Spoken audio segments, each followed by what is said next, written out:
Got some new vintage cookbooks. If you're new here, hello, welcome, lovely to see you. I'm Anna. Most of my videos are about food, vintage cookbooks, and retro recipes. If you like that sort of thing, you can subscribe to my channel by clicking on the red button below. And if you're one of my regular viewers, great to see you again. Got a nice little stack of cookbooks here to share. I've accumulated these over probably about 2 months. I promise I'm not going into all the shops and buying all the cookbooks and leaving some for my fellow enthusiasts. I wanted to start with these two, Betty Crocker's. I finally have the Hostess cookbook, everybody. I feel like I'm the last person to get this.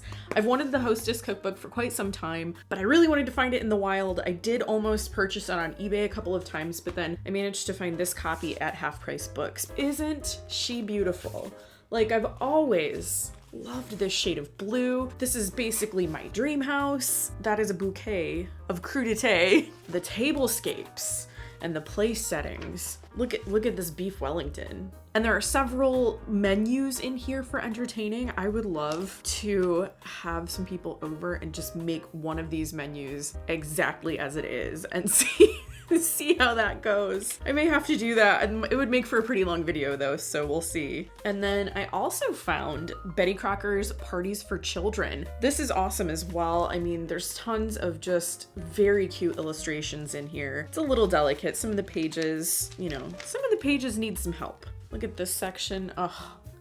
I love the simple colors in this too. You'll have pages that are sort of like a blue and black and white, and some that are a pink and gray and black and white. Oh wow, okay. This too. I mean, there's kind of a mix of different styles in here, and I'm into it. These are just like different menus you could serve for children's parties. So there are some recipes in here, but there's also information about like party themes, party games, ideas for entertainment. This section is about games and what's appropriate for different age groups. So each balloon represents a different age, and then there's a list of games that you could play. Oh, I don't even know a lot of these games. I hope they explain how to play these. For 5-year-olds, we've got Dog and Bone, Feed the Elephant, Push Peanut Race. Is that where you push a peanut with your nose? Am I making that up? Is that a real thing? Magic Circles, Surprise Package, and Story. Is a story just reading a story?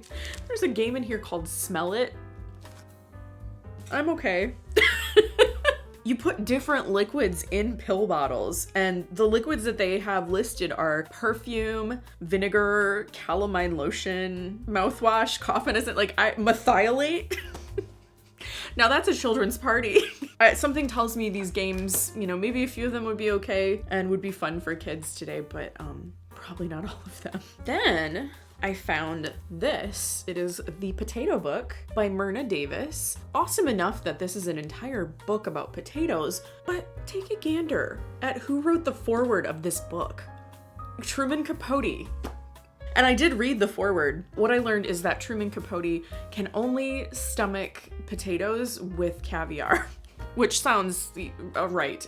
That tracks. Lots of potato recipes in here, but also potato art. Each one is by a different artist, so I think that's very cool. All of it is potato related. That's amazing. This book was originally written as a fundraiser for a school. Yes, the first edition of this book was published by the Hampton Day School in Bridgehampton, Long Island, as a fundraising project for its scholarship fund. And it was so popular that they published this more widely. And this was published, I believe, in 1973. Oh, I had to have this one. I really did. This is the Fisherman's Wharf cookbook. It's one of those great little nitty-gritty books. You might be familiar with these. I've seen them on several different subjects. If you don't know Fisherman's Wharf, it is in San Francisco, and there's lots of activities like touristy things, shops, restaurants, that kind of thing. This cookbook features recipes from a lot of the restaurants on Fisherman's Wharf. Because of when this was published, which was the 70s, I believe. Yeah, this book was published in 1971. A lot of these restaurants are no more. A couple of them were still around up until 2020, and then, a big thing happened that a lot of restaurants didn't survive. So I had to have this just because of where I'm living right now, kind of as a souvenir. Can I eat a lot of the recipes in this? No. It's a lot of shellfish. The illustrations are also really beautiful. Look at this ship. Full color. you know, the cover is gorgeous. Each chapter is about a specific restaurant, and then they have a drawing of what that restaurant looked like. I'm assuming at the time of this book's publishing. A lot of those buildings are different or gone now. Yeah, even though I can't cook very much from this one, I just had to have it. Oh look, got a little trolley there. Okay, this book, it's very interesting. It is called Pasta Tecnica. I love pasta. It's one of my favorite foods. I do sometimes make fresh pasta. I haven't made it in a while though. Maybe I should get to do that. But one of the reasons I picked this book up is because of the inscription. And sometimes I will do that. Sometimes I will buy a book mostly because of the inscription. This one says, Lynn, I love you on this day, 10/2/83 at 8:30 p.m. Signed, your husband, Rudolph Anthony Parasato. That's like a very specific, very specific inscription. I've never seen one quite like that with both the date and the time. Lots of photographs in here, very detailed in the process of making fresh pasta. If you've got a little pasta machine or a sheeter, I have one almost exactly like this actually that I picked up at a garage sale years ago. So they have lots of sauce options as well. This is a great detailed book for that. This little gem, the Hawaii Hostess Cookbook. Favorite recipes for 50. Most of these recipes are gigantic. I would really have to scale them down, but this book was published in 1956. It says prepared by members of the Hawaii Dietetic Association. Very cool. I mean, the cover really caught my eye. It just has that very vintage looking style. Yeah, I looked through and it's like snacks and accompaniments, and it's a sandwich section with sandwich fillings for 50 people, or 50 sandwiches. I mean, I suppose if people want to eat two, they could. Television snackettes. I love it. What is that? Donut shaped cereal? Oh, so like Cheerio. This is like Chex Mix. This is Chex Mix. There's pretzels, rice cereal, corn cereal, wheat cereal. Yeah, it's Chex Mix. But I like that it's called Television Snackettes in here. I think that's a much better name. We have some different ways to cut a pineapple. Pineapple for every occasion. Also, this had a price in it of $8.95. I did not pay that. I think I paid 50 cents for this. It was on like discount day at the thrift store, so I got kind of a steal on this one. Finally, I have this cute little one, Scottish Tea Time Recipes. This series recently came up on one of the cookbook Facebook groups that I am in, and it seems that, you know, in addition to Scottish tea time, they have like English tea time, Irish tea time, I'm assuming. You know, they just have a series of these. It looks like it was published in England, and it's not super old or anything. I don't even see a publication date in it. It's definitely, I'm gonna say it's probably from like, I don't know, the early 90s, but it's so different than anything that I have already. And there's also some really gorgeous photographs in here. Ooh, look at this. Look at that one. Ooh, look at this castle. So yeah, even though this one's not vintage, I picked it up anyway. I think, again, it was like 50 cents or something like that. So just kind of an interesting addition to my collection. Now for the life updates. I have a couple. Some of you have been asking about Dottie. Thank you so much. It warms my heart to know that you guys care about her so much. You want to know how she's doing. And the answer is okay. She's doing okay. She hasn't had any additional seizures, which is great. So she only had a total of 2 before we were able to put her on medication. Hey there. Just as I was getting ready to export this video, Dottie had another seizure. I was literally finishing this video up and Ed called me from downstairs and said that he needed my help. She's had 3 seizures in about 3.5 months, and that is average, I guess, for like a pet who has seizures. So that makes me feel a little bit better. If she starts having them like every other day or every few days, you know, then that's when we have to take a little bit more action. But she has a vet appointment in a couple of weeks for some blood tests, and that is when we will discuss with the vet whether or not we need to increase the dosage of her seizure medication. Just wanted to put that in here because it's now 3 seizures instead of 2.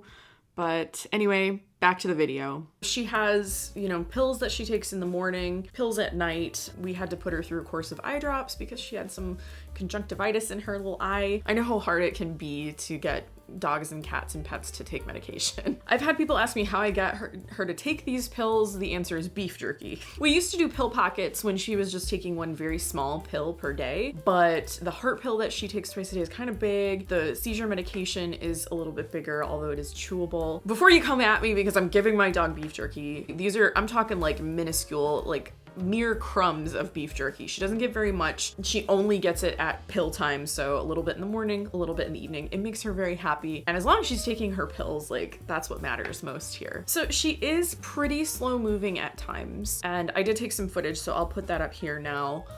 Usually when I have those little Dottie breaks in my videos, I try to capture her at, you know, more normal looking pace, like a little bit faster. But this is, you know, especially in the mornings, this is about as fast as she moves. There are definitely things that she cannot do. She can no longer climb up and down stairs by herself. She can do like the front stair because it's like one, you know, the stairs to go outside. Sometimes she even has a little bit of trouble with that. So we do have a baby gate at the base of our stairs, and we do have to carry her up and down. There's no way that I would want her to try to do that herself. She thinks she can do it herself. She seems to have no idea sometimes. I did accidentally let her go down the stairs and she nearly ran into a wall. So we will not be doing that. She's definitely a little bit unsteady on the tile floor. So we're trying some different things to remedy that a little bit, just so she's a bit more confident in her movements. So if you know us in real life and you know Dottie, but you haven't seen her in a while, you just probably need to adjust your expectations a little bit. And I say this because life update number 2, we're moving back to Ohio. Yes, we are moving back to Ohio. You know, the people who know Dottie, like our people in our neighborhood, our friends and stuff, if they haven't seen her for a while, she's definitely going to be a little bit different to them than she was like a year or 2 ago. So the move. We always knew that this might happen. We didn't sell our house in Ohio for a reason. We just signed a 1-year lease on this place. We wanted to give it a try and see how it went. Maybe we would really love it and want to stay. We do like it here. There's a lot to love about California. Number 1 is the winter.